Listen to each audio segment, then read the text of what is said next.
मैं बद्रीनाथ झा एडवोकेट आज सीआरपीसी की विभिन्न धाराओं में के तहत ये बताने जा रहा हूँ कि पुलिस की क्या पावर है इन्वेस्टिगेशन करने का। क्या पुलिस पर ही पुलिस के इन्वेस्टिगेशन के आधार पर ही केस निर्भर है या और भी कोई उसका अलग से सिद्धांत है जो लोगों को न्याय दिलाती है। तो इसमें बहुत से अपराधियों के मन में ये भ्रम रहता है कि पैसे के बल पर केस में से ही अपना नाम हटा लेंगे, पुलिस द्वारा अपना नाम हटवा लेंगे और अपराध करके बच जाएंगे। यह मात्र एक भ्रम है और इसी भ्रम में लोग पुलिस कार्रवाई से बचने के लिए अपना धन बर्बाद करते हैं और अंत में कोर्ट में सज़ा पाते भी हैं। तो पूरा वीडियो सुने, पता चलेगा कि क्या पुलिस की पावर है और क्या किस तरह से वो इन्वेस्टिगेशन कर सकती है और मजिस्ट्रेट उस पर कैसे कार्रवाई करती है। जब धारा 154 सीआरपीसी के अंतर्गत कोई संज्ञेय अपराध के लिए एफआईआर दर्ज हो जाती है, कॉग्निजेबल ऑफेंस जो होता है जिसमें पुलिस बिना मजिस्ट्रेट के ऑर्डर के गिरफ्तार कर सकता है, वैसे मामले में केस दर्ज होती है एफआईआर के तहत, तब पुलिस को धारा 156 के तहत मजिस्ट्रेट के आदेश के बिना मामले का अन्वेषण करने का अधिकार है। जिस प्रकार किसी न्यायालय को इस थाने की सीमाओं के अंदर के स्थानीय क्षेत्र के मामले पर जांच या विचारण करने का अधिकार होता है, अर्थात अपने स्थानीय क्षेत्राधिकार के अंदर के मामले का अन्वेषण पुलिस अधिकारी करता है और जांच विचारण न्यायालय करता है। कहने का मतलब यह है कि पुलिस इन्वेस्टिगेशन कर सकती है, किसी केस का जांच या विचारण नहीं कर सकती। जांच या विचारण कोर्ट द्वारा किया जाता है। धारा 156 यह भी कहती है कि पुलिस अधिकारी के किसी भी कार्यवाही को इस आधार पर प्रश्नगत नहीं किया जाएगा कि उस मामला का अन्वेषण करने के लिए वह पुलिस अधिकारी सशक्त नहीं था। अर्थात ये नहीं कहा जा सकता कि कोई अन्वेषण करने वाला अधिकारी अनियमित या अवैध रूप से अन्वेषण किया है, इसलिए अभियोजन मामला गलत है। और न ही यह कहा जा सकता है कि सिर्फ इस आधार पर विश्वसनीय साक्ष्य को नकारा जा सकता है, अर्थात जो विश्वसनीय साक्ष्य पुलिस द्वारा प्राप्त किए जाते हैं उसको नकारा नहीं जा सकता। धारा 157 में अन्वेषण की प्रक्रिया का वर्णन है, जिसमें कहा गया है कि जब अपराध की इत्तिला पुलिस अधिकारी को प्राप्त होती है या अन्य तरीके से उसे लगता है कि अपराध हुआ है, तो वह उस अपराध की रिपोर्ट तत्काल उस मजिस्ट्रेट को भेजेगा जिसे उस अपराध पर संज्ञान लेने का अधिकार है, और मामले की तथ्यों का पता लगाने के लिए उस स्थान पर स्वयं या अपने अधीनस्थ अधिकारियों को भेजेगा तथा ज़रूरत लगे तो अपराधी को भी खोजेगा तथा उसे गिरफ्तार भी कर सकती है। अब इसका अपवाद भी दिया गया है कि यदि किसी अपराध की कोई इत्तिला या सूचना किसी व्यक्ति के विरुद्ध नाम देकर दी गई है, जिसमें व्यक्ति का खुलासा किया गया है कि ये व्यक्ति अपराध किया गया है और मामला गंभीर प्रकृति का नहीं है, तो यह आवश्यक नहीं है कि पुलिस अधिकारी उस स्थान पर स्वयं जाए। और यदि पुलिस अधिकारी को यह लगता है कि इन्वेस्टिगेशन के लिए पर्याप्त आधार नहीं है, तो वह मामले का अन्वेषण न करेगा, और यदि अन्वेषण नहीं करता है तो उसके कारणों का वर्णन करते हुए रिपोर्ट कोर्ट में पेश करेगा, तथा यदि कोई इत्तिला देने वाला है तो उसे भी यह सूचना देगा कि पुलिस उस मामले में इन्वेस्टिगेशन आगे नहीं करेगा। धारा 158 में कहा गया है कि धारा 157 के अधीन जो रिपोर्ट मजिस्ट्रेट को भेजी जाएगी, वह यदि राज्य सरकार ऐसा निर्देश करे तो वरिष्ठ अधिकारी के माध्यम से अविलंब भेजी जाएगी, जिसमें ऐसा वरिष्ठ अधिकारी यदि चाहे तो उसमें पुलिस थाने के भारसाधक अधिकारी को कोई इंस्ट्रक्शन भी लिख कर दे सकता है, जो उसका विचार हो कि इस तरह से और जांच करना चाहिए या नहीं करना चाहिए, तो उसके बारे में इंस्ट्रक्शन देगा। अब धारा 159 देखें। इसमें मजिस्ट्रेट को यह शक्ति प्रदान करती है कि यदि उसे लगता है कि मामला का फिर से इन्वेस्टिगेशन होना चाहिए, जब पुलिस बंद कर देता है केस, कहता है कि नहीं इसमें इन्वेस्टिगेशन करना ज़रूरी नहीं है, तब वह धारा 159 के तहत जब मजिस्ट्रेट के पास आती है तो वह देखता है कि इसमें क्या करना चाहिए। यदि मजिस्ट्रेट को ये लगता है कि नहीं इसमें और इन्वेस्टिगेशन होना चाहिए, तो वह फिर से इन्वेस्टिगेशन के लिए आदेश कर सकता है, या स्वयं अपनी प्रारंभिक जांच कर सकता है स्वयं अपने तरीके से, या अपने अधीनस्थ मजिस्ट्रेट को कार्यवाही करने के लिए नियुक्त कर सकता है। अब धारा 160 क्या कहता है ये देखना बहुत ज़रूरी है। जब कोई पुलिस अधिकारी इस अध्याय के अधीन इन्वेस्टिगेशन करता है, तब वह अपने थाने की या किसी पास की थाने की सीमाओं के अंदर कोई ऐसा व्यक्ति है जो या तो अपराध की सूचना दी है, या कोई अन्य व्यक्ति जो उस अपराध से संबंधित कोई जानकारी रखता है, उसको अपने समक्ष हाजिर होने के लिए लिखित आदेश द्वारा अपेक्षा कर सकता है, और उस व्यक्ति को पुलिस अधिकारी के समक्ष हाजिर होना पड़ेगा। वह मना नहीं कर सकता, अन्यथा पुलिस उस पर भारतीय दंड संहिता की धारा 174 के तहत कार्रवाई भी कर सकती है। इस धारा का भी एक अपवाद दिया गया है कि कोई भी पुलिस अधिकारी किसी स्त्री को या 15 वर्ष से कम के आयु के पुरुष या 65 वर्ष से अधिक के आयु के पुरुष को उसके निवास से भिन्न किसी स्थान पर हाजिर होने की अपेक्षा नहीं कर सकता। अर्थात उस व्यक्ति या स्त्री को पूछताछ करने के लिए पुलिस अधिकारी को उसके निवास स्थान पर ही जाना पड़ेगा। धारा 160 में एक बहुत ही महत्वपूर्ण बातों का उल्लेख है कि यदि किसी व्यक्ति को उसके निवास स्थान से बाहर कहीं अन्य स्थान पर या थाने पर जहां भी बुलाएगा, वहां पहुंचने के लिए जो उचित खर्चा है वह पुलिस अधिकारी द्वारा दिया जाएगा। यदि राज्य सरकार ऐसा उपबंध करती है तो पुलिस अधिकारी को उसका खर्चा देना उचित है, ज़रूरी है, यह कानून है। जो भी खर्चा लगता है उचित। CRPC की धारा 161 यह प्रावधान करती है कि कोई पुलिस अधिकारी जो इस अध्याय के अधीन अन्वेषण कर रहा है या जो भी इस निमित्त नियुक्त किया गया है, वह मामले के तथ्यों से परिचित व्यक्ति का मौखिक परीक्षा कर सकता है, और वह व्यक्ति पुलिस अधिकारी द्वारा पूछे गए ऐसे सारे प्रश्नों का सही उत्तर देने के लिए बाध्य है जिसका उत्तर स्वयं उस व्यक्ति को अपराध में फंसाने वाली न हो। अर्थात कोई साक्षी ऐसा उत्तर देने के लिए बाध्य नहीं है जिससे वह स्वयं उस अपराध में फंस जाए। और पुलिस अधिकारी को यदि लगता है कि किसी व्यक्ति का कथन लिखा जाए, तो वह ऐसे प्रत्येक व्यक्ति के कथन का पृथक उल्लेख करेगा और उसका अभिलेख बनाएगा। अब धारा 162 पुलिस की अन्वेषण के अभिलेखों का उस मामले में क्या वैल्यू है यह स्पष्ट करता है। 162 में पता चल जाता है कि जो पुलिस जिस तरह से इन्वेस्टिगेशन करती है, सारा इन्वेस्टिगेशन का रिपोर्ट बनाती है, उसका क्या असर होता है जांच या विचारण में, ये पता चलता है। और स्पष्ट यह होता है कि पुलिस के इन्वेस्टिगेशन का कोर्ट में जांच या विचारण के दौरान आए साक्ष्य या गवाहों का बयान के सामने कोई मूल्य नहीं है, कोई वैल्यू नहीं है। अर्थात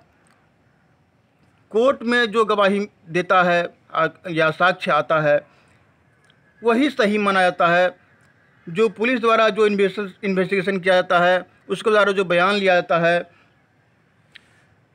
या साक्ष्य उपस्थित किया जाता है वो तब तक मान्य नहीं होता है जब तक कोर्ट में साबित नहीं हो जाता है। जैसा कि धारा 162 में कहा गया है कि किसी व्यक्ति द्वारा पुलिस अधिकारी के सामने इन्वेस्टिगेशन के दौरान किया गया कोई कथन यदि लिखा जाता है तो कथन करने वाला व्यक्ति द्वारा इस कथन पर हस्ताक्षर नहीं कराया जाएगा। अर्थात पुलिस उस व्यक्ति से हस्ताक्षर नहीं करवाएगी और कोई बयान बिना हस्ताक्षरित ही नहीं है।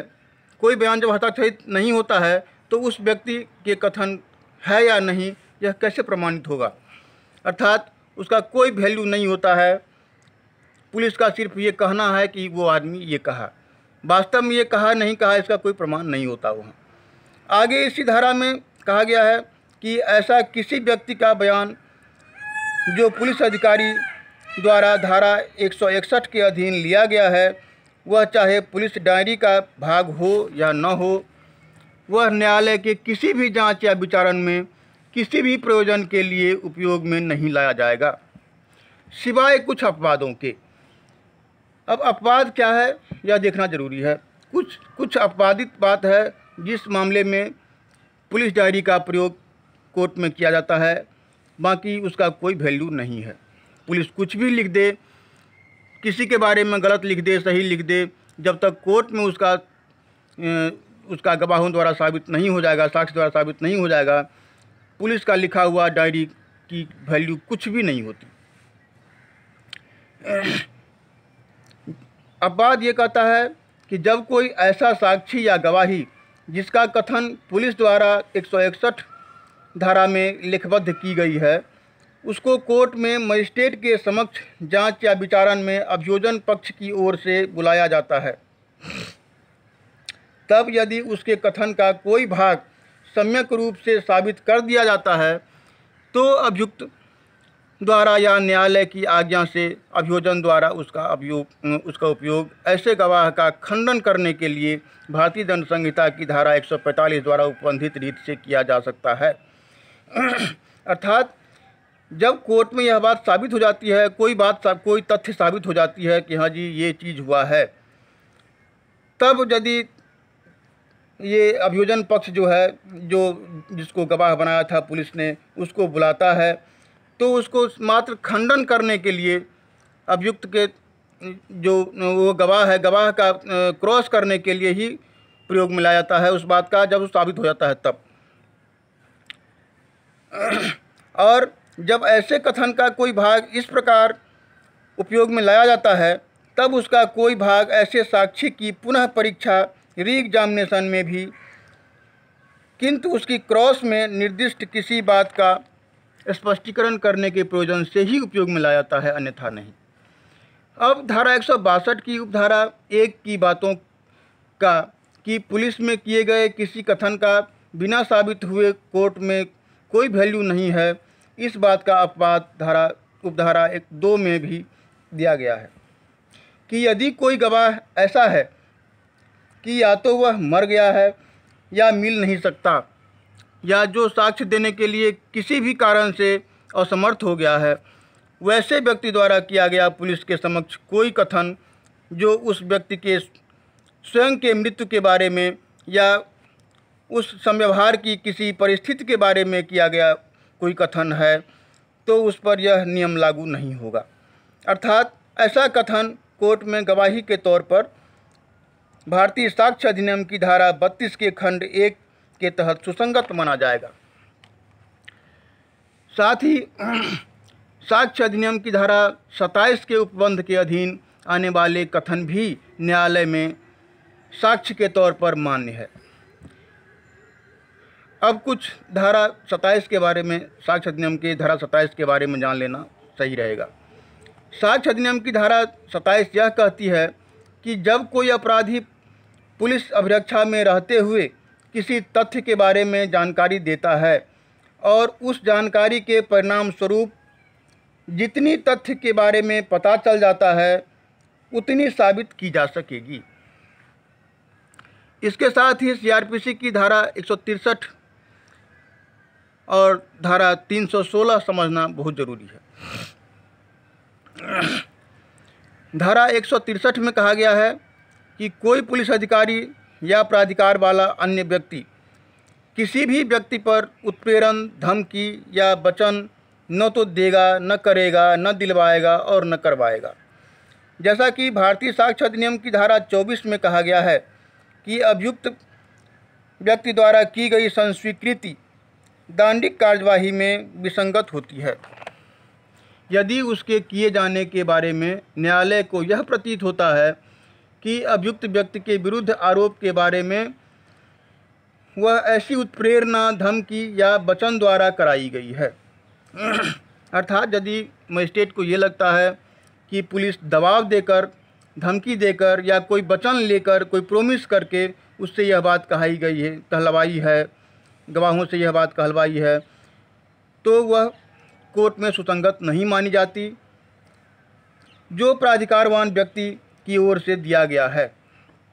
जो धमकी प्राधिकारवान, जो भी बयान लेने वाला व्यक्ति है वो देता है धमकी, वचन या कुछ, तो उसको नहीं माना जाएगा। सीआरपीसी की धारा 316 में कहा गया है कि किसी वचन या धमकी द्वारा या अन्यथा कोई असर अभियुक्त व्यक्ति पर इस उद्देश्य से नहीं डाला जाएगा कि उसे अपनी जानकारी की किसी बात को प्रकट करने या न करने के लिए उत्प्रेरित किया जाए। कहने का मतलब है कि पुलिस कितने भी मारपीट कर या अन्य प्रताड़ना देकर अपराधी से कुछ भी कहवा ले, कोर्ट में उसका कोई मूल्य नहीं होता। साथ ही इसका भी एक अपवाद है कि यदि कोई अपराधी सीआरपीसी की धारा 306, 307 के अधीन सरकारी गवाह बनता है तो उसे सत्य कहने के लिए धमकी या उत्प्रेरित किया जा सकता है या धमकी दिया जा सकता है कि भाई जब तुम सरकारी गवाह बने हो तो तुमको सही बताना पड़ेगा, नहीं तो फिर उसको दंडित किया जा सकता है। अब मेरा कहना यह है कि हम सभी अभी सीआरपीसी की धारा 156 से लेकर 163 तक तथा धारा 316 में देखा कि पुलिस कैसे किसी अपराध के बारे में साक्ष्य इकट्ठा कर सकती है, कैसे किसी की गवाही ले सकती है तथा उस गवाही का कोर्ट में क्या मूल्य है, क्या वैल्यू है। और इससे स्पष्ट हो गया कि पुलिस द्वारा एकत्रित किए गए साक्ष्य का लगभग पूरा भाग ही कोर्ट में यूजलेस होता है, उसका कोई वैल्यू नहीं होता है जब तक कि वो और तरीके से साबित न किया जाए।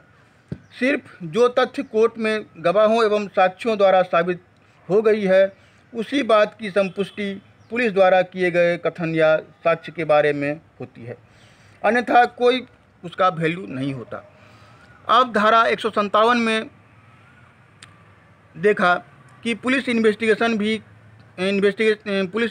भी कर सकती है या फिर इन्वेस्टिगेशन करने से मना भी कर सकती है। और धारा 158 में मजिस्ट्रेट को इन्वेस्टिगेशन के बारे में रिपोर्ट करेगी कि अन्वेषण की जा रही है या नहीं। फिर यह रिपोर्ट देगी कि इन्वेस्टिगेशन के लिए पर्याप्त आधार नहीं है, वह उसकी मर्जी है, वो क्या करे, पुलिस इन्वेस्टिगेशन करे किसी अपराध का या ना करे, ये कहे कि अपराध नहीं बनता है, वो सारी उसकी अपना विवेकाधिकार है, वो कर सकता है। अब यहाँ पुलिस अधिकारी को यह पावर है कि कोई केस बन भी रहा है उसे वह बंद कर दे और रिपोर्ट दे कि अन्वेषण का कोई आधार नहीं है। यहाँ कोई अपराधी पुलिस को मैनेज करके यदि होता है तो उस पर कार्रवाई से बच सकता है, लेकिन फिर जब रिपोर्ट कोर्ट में फाइल होती है तो मजिस्ट्रेट को धारा 159 में यह पावर है कि वह फिर से उस केस को पुलिस को इन्वेस्टिगेशन के लिए कहे या फिर मजिस्ट्रेट स्वयं या अन्य मजिस्ट्रेट द्वारा जांच या विचारण करे, तो फिर उस मामले को आगे कोर्ट में चलाया जा सकता है। तो इससे स्पष्ट है कि पुलिस द्वारा बचाने पर भी कोई अपराधी बच नहीं सकता, फिर उसे कोर्ट द्वारा सीआरपीसी की धारा 319 में गवाहों के बयान द्वारा प्राप्त जानकारी के आधार पर समन या वारंट द्वारा बुलाकर अभियोजित किया जा सकता है या उस पर मामला चलाया जा सकता है और उसे सज़ा मिल सकता है। अर्थात ये नहीं कहा जा सकता कि यदि पुलिस अधिकारी द्वारा किसी अपराधी का किसी भी कारण बचा लिया गया है तो वह कोर्ट की कार्यवाही से बच जाएगा। अपराधी को सज़ा मिलना ज़रूरी है,